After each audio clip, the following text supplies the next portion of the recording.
सारागढ़ी की लड़ाई में 21 सिख सैनिकों ने 10,000 अफगान योद्धाओं का मुकाबला किया था। वे सारागढ़ी की लड़ाई को सैन्य इतिहास में सबसे महान अंतिम पड़ावों में से एक कहते हैं। 21 सिख सैनिकों ने 10,000 से अधिक उग्र कबालियों के खिलाफ 6 घंटे से अधिक समय तक किले पर कब्जा जमाए रखा था और अंत में फतह हासिल की थी। यह बलिदान की गाथा है। यह मातृभूमि की रक्षा के लिए अपना सब कुछ समर्पण कर देने वाले वीरों की कहानी है।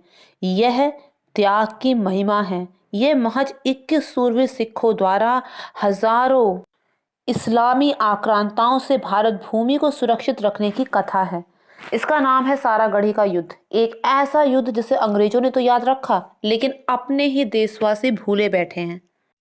ये आज़ादी से पहले की बात है, 12 सितंबर 1897।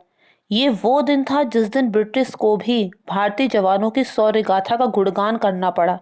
ब्रिटिश संसद की कार्यवाही चल रही थी, लेकिन उसे अचानक से बीच में ही रोक दिया गया और सारे ब्रिटिश सांसदों ने खड़े होकर उन 21 सिखों को स्टैंडिंग ओवेशन दिया, जिन्होंने दुनिया के युद्ध के इतिहास में सबसे पराक्रमी लास्ट स्टैंडिंग का उदाहरण पेश किया था।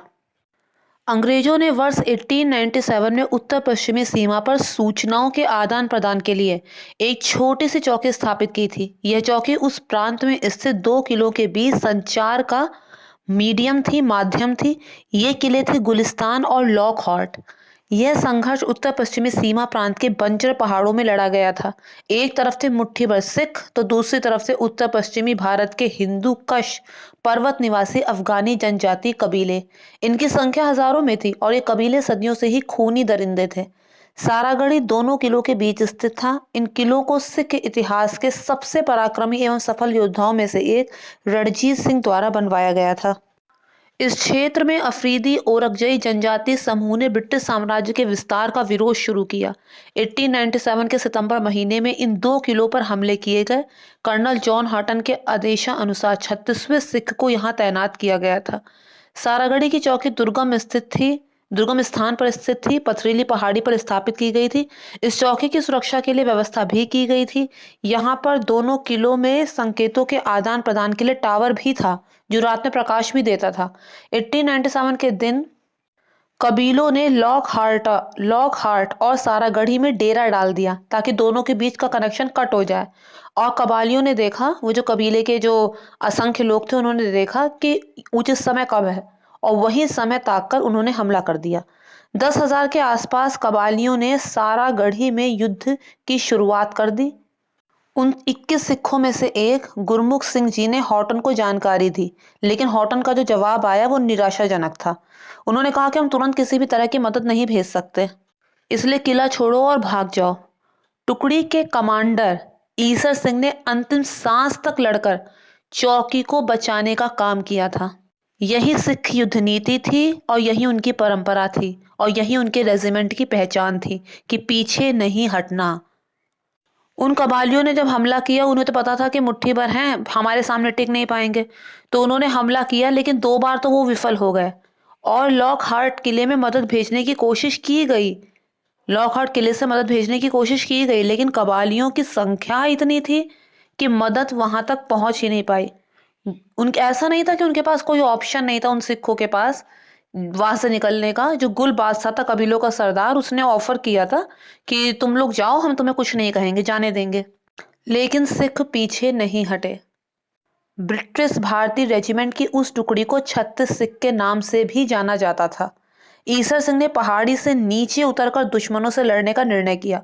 उन्हें पता था कि हजारों के सामने हमारा टिके रहना इतना संभव नहीं है। उन्हें यह भी पता था कि वो किले के अंदर दाखिल होना उनके लिए कोई बड़ी बात नहीं है, लेकिन उनकी नीति ये थी कि ज़्यादा से ज़्यादा समय तक उन्हें किले के अंदर दाखिल ना होने दें, क्योंकि जितना ज़्यादा समय तक वो उसे वहाँ रोक पाएंगे, तब तक तो मदद सेना से आ ही जाएगी। उनका ये था कि वो किसी भी तरह उन्हें वहाँ पर रोक कर रखें। वो जानते थे कि वो युद्ध में जीत नहीं पाएंगे, लेकिन उनका मोटिव उन्हें रोकना था ज़्यादा से ज़्यादा देर तक। सबसे पहले भगवान सिंह ने अपनी शहादत दी। नाइक लाल सिंह और जीवा सिंह ने उनके पार्थिव शरीर को बचा लिया, नहीं तो वो उसकी भी दुर्गति करते वो लोग। वो उनके पार्थिव शरीर को किले के अंदर लाने में कामयाब हो गए। किले में घुसने की वो बार बार कोशिश कर रहे थे, लेकिन उन्हें सफलता नहीं मिल रही थी। तो अंत में उन्होंने किले की दीवार ध्वस्त कर दी, उन कबालियों ने किले की दीवार ध्वस्त कर दी। यहाँ सिखों के हथियार खत्म हो गए थे, लेकिन उनके जज्बे में कोई कमी नहीं थी। ईसर सिंह ने अपार वीरता का परिचय दिया। उसने सैनिकों से कहा कि तुम लोग अंदर जाओ, और वो अकेले बाहर अफगानों से लड़ने लगे। लेकिन बाकी सिखों को यह गवारा ना था। वे सभी बाज की तरह उन कबालियों पर टूट पड़े। एक एक सिख सैनिकों ने अपना बलिदान दे दिया। सिपाही गुरमुख सिंह चौकी से ही बटालियन के मुख्य कार्यालय को इस भीषण युद्ध की खबर देते रहे। उन्हें अपनी कोई चिंता नहीं थी, बस चिंता थी केवल किला बचाने की। जब हथियार सारे खत्म हो गए तो मल्ल युद्ध प्रारंभ हुआ। हाथ से युद्ध हुआ। जब अफगानों को अपनी विजय का एहसास होना शुरू हुआ, तभी चौकी वाहे गुरु जी दा खालसा वाहे गुरु जी दी फतेह के नारों से गूंज उठी। यह आवाज थी गुरमुख सिंह की, जो रणजीत सिंह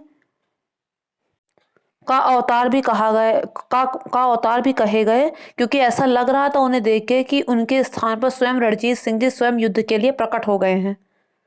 गुरमुख सिंह जी, जैसा कि फिल्म में भी दिखाया गया था, जो जो शहीद हो रहा था उनके नाम दीवार पर लिख रहे थे। और सबसे मार्मिक चित्र ये था कि अंत में जब सारे मारे गए तो वो अपना नाम लिखकर वहां से सबसे ऊंचे टावर पर गए, क्योंकि वो वहां से हमला कर रहे थे। अकेले गुरमुख ने हजारों दुश्मन को थर्रा दिया। देखते ही देखते 20 अफगानों को मार दिया।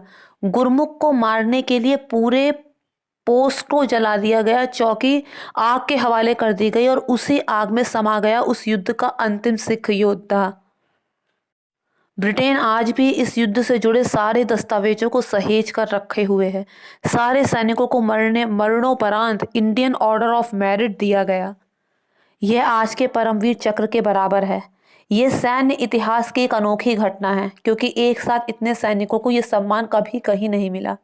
इस युद्ध को फ्रांस के कई पाठ्य पुस्तकों में शामिल किया गया। अफसोस, इंडिया में ऐसा नहीं हुआ।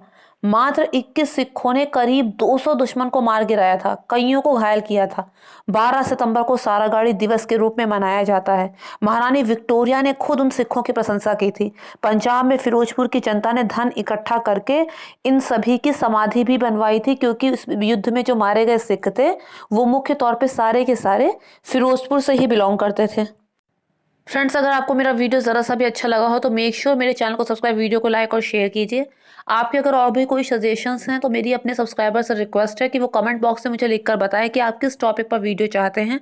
अगर पॉसिबल हुआ तो मैं ज़रूर बनाऊंगी।